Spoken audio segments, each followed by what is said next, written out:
Hi friends, நம்ம egg pasta பார்க்க போகிறோம். அதுக்கு பல்லாரி வெட்டி வச்சுக்கணும், மல்லி இலை, மிளகாய், தக்காளி அரைச்சி வச்சுக்கணும். ஃபஸ்ட்டு நம்ம தண்ணியை சூடாக்கிட்டு அதில் கொஞ்சம் சால்ட்டு சேர்த்துட்டு கழுவி வச்சு பாஸ்தாவை அதோட போட்டுக்கணும். அதுக்கப்புறம் கொஞ்சோண்டு ஆயில் சேர்த்துக்கணும். எதுக்கு அப்படின்னா அப்போ தான் தனித்தனியாக வரும்.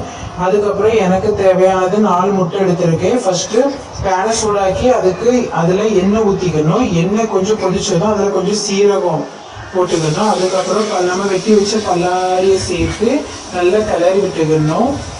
கொஞ்சம் கிளறினதுக்கப்புறம் பல்லாரி கொஞ்சம் கலர் மாறினதுக்கப்புறம் மிளகாய் சேர்த்துக்கணும். மிளகாவும் சேர்த்து நம்ம நல்லா கிளறி விட்டுக்கணும். அதுக்கப்புறம் எனக்கு தேவையான மசாலா மல்லித்தூள், வத்தல் தூள், கறி மசாலா சேர்த்துருக்கேன். அதையும் அதோட போட்டு நல்லா கிளறி விட்டுக்கணும். பச்சை வாசனை போகின பிறகு நம்ம தக்காளியை அரைச்சி வச்சுருக்கோம்ல, அதையும் நம்ம அதோடு சேர்த்துக்கணும்.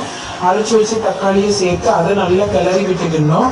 கிளறி விட்டதுக்கப்புறம் தக்காளியோட பச்சை வாடை போனதுக்கப்புறம் நம்ம இங்கே பாஸ்தா வேக வச்சுருக்கோம்ல, அது வெந்துட்டான்னு பார்க்கணும். வெந்ததுக்கப்புறம் அது தண்ணியை வடிகட்டினதுக்கப்புறம் அதோட நம்ம சேர்த்துக்கணும். அதுக்கப்புறம் நம்ம தக்காளியை நல்லா பச்சை வடை போனதுக்கப்புறம் அது கூட நம்ம முட்டையை சேர்த்து நல்லா கலக்கிக்கிடணும். நல்லா கலக்கிட்டு முட்டையும் நல்லா கிளறி விட்ட பிறகு அதுக்கப்புறம் கொஞ்சம் மல்லி இலை நம்ம எடுத்து வச்சுருந்தோம், அது மல்லி இலையை போட்டு நல்லா வதக்கிக்கிடணும். முட்டை வதங்கினதுக்கப்புறம் பாஸ்தாவை சேர்த்து நல்லா கிண்டி நல்லா கொஞ்சம் ஒரு 5 நிமிஷம் நல்லா கிளறி விட்டுக்கிடணும்.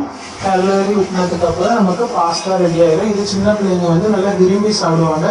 நீங்களும் உங்களுக்கு பிடிச்சிருந்தா பிள்ளைங்களுக்கு செஞ்சு